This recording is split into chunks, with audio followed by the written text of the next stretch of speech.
আসসালামু আলাইকুম। কোন জিনিসগুলো আমাদেরকে হ্যাপি ও হেলদি রাখে? আমেরিকাতে স্টুডেন্টদের উপর একটি সার্ভে হয়েছিল। তাদের সবাইকে জিজ্ঞেস করা হয়েছিল যে what are the most important life goals, অর্থাৎ তাদের সবচেয়ে গুরুত্বপূর্ণ জীবনের উদ্দেশ্যগুলো কী কী। শতকরা ৮০% স্টুডেন্ট জবাব দিয়েছিল যে তাদের জীবনের সবচেয়ে গুরুত্বপূর্ণ লাইফ গোল হলো ধনী হওয়া, এবং শতকরা ৬০% মতে অন্য আরেকটি মোস্ট ইম্পর্ট্যান্ট লাইফ গোল হলো ফেমাস বা বিখ্যাত হওয়া। অর্থাৎ যদি কেউ ধনী এবং ফেমাস হয় তাহলে সে তার জীবনে সবচেয়ে সুখী হবে। এখন বাংলাদেশের পার্সপেক্টিভে আমরা যারা ইয়াং জেনারেশন আছি, আমরা কোন জিনিসগুলোকে পেলে সুখী হব বলে মনে করি? বিসিএস ক্যাডার, ডক্টর, ইঞ্জিনিয়ার, সম্পদশালী হওয়া, ফেমাস হওয়া। এখন যারা অলরেডি এই জিনিসগুলোর অ্যাক্টিভ হয়েছেন বা পেয়েছেন, আমরা তাদের ফেসবুক প্রোফাইলে ছবি বা পোস্ট দেখে মনে করি যে তারা অনেক সুখী। আসলে কি তাই?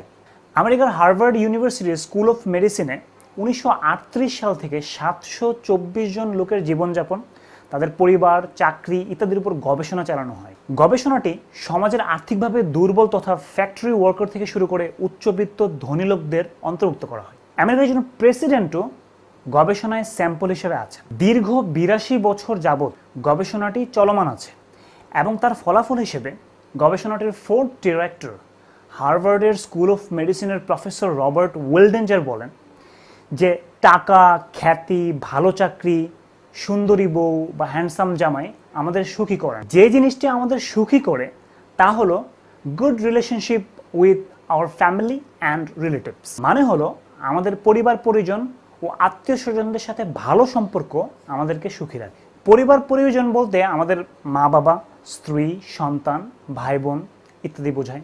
এখন যদি পিতামাতার ক্ষেত্রে বলি, পবিত্র কোরআনে আল্লাহ সুবহানাহু ওয়া তাআলা সূরা বনী ইসরাইলের 23 ও 24 নম্বর আয়াতে বলেন যে তোমার রব ফয়সালা করে দিয়েছেন যে তোমরা তার ইবাদত ছাড়া অন্য কারো ইবাদত করো না। পিতামাতার সাথে ভালো আচরণ করো। যদি তোমাদের কাছে তাদের একজন বা উভয় বৃদ্ধ অবস্থায় থাকে তাহলে তাদের শব্দ পর্যন্ত বলো না, এবং তাদেরকে ধমকের সুরে জবাব দিও না, বরং তাদের সাথে সম্মান ও মর্যাদার সাথে কথা বলো। আর দয়া ও কোমলতা সহকারে তাদের সামনে বিনম্র থাকো এবং দোয়া করতে থাকো এই বলে যে হে আমার প্রতিপালক, তাদের প্রতি দয়া করো যেমন তারা দয়া, মায়া, মমতা সহকারে শৈশবে আমাদেরকে প্রতিপালন করেছিলেন। সর্বশ্রেষ্ঠ মহামানব আমাদের প্রিয় নবী হযরত মুহাম্মদ সাল্লাল্লাহু আলাইহি ওয়াসাল্লাম বলেছেন, পিতামাতার সন্তুষ্টিতেই আল্লাহ সুবহানাহু ওয়া তাআলার সন্তুষ্টি। তাই যদি সুখী হতে চান, পিতামাতার সাথে ভালো সম্পর্ক গড়ে তুলুন।